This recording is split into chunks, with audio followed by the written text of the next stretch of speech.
Partido Frente Revolucionário Independência Timor-Leste ka Fretilin, halau terceira conferência e a município Lautem.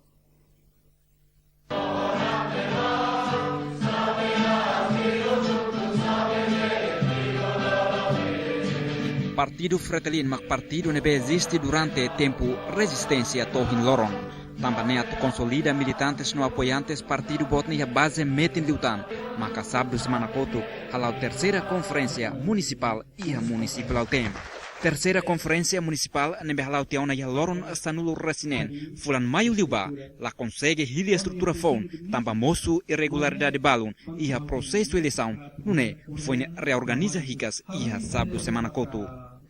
Adjunto secretário-geral Partido Fretilin, José Reis Hateten, conferência ne atu consolida militantes partido e a base, no eleze estrutura fon Partido União e a município Lautem, onde prepara a eleição nebe maximai.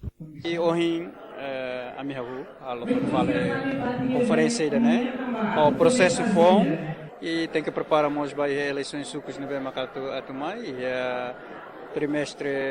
último trimestre de 2016 e pronto, médio prazo, mais preparação para eleições gerais e presidenciais no PMCM.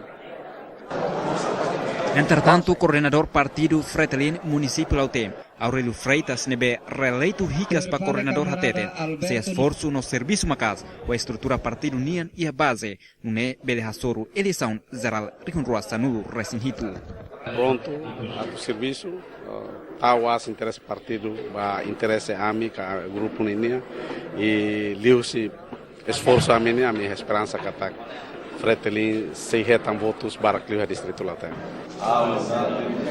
Participa a terceira conferência municipal município Lautem, coordenador partido Fretilin, Husi município Sanulo Resinrua, delegado do posto administrativo Los Palos, Lautem, Iliomar Lur no Tutuala.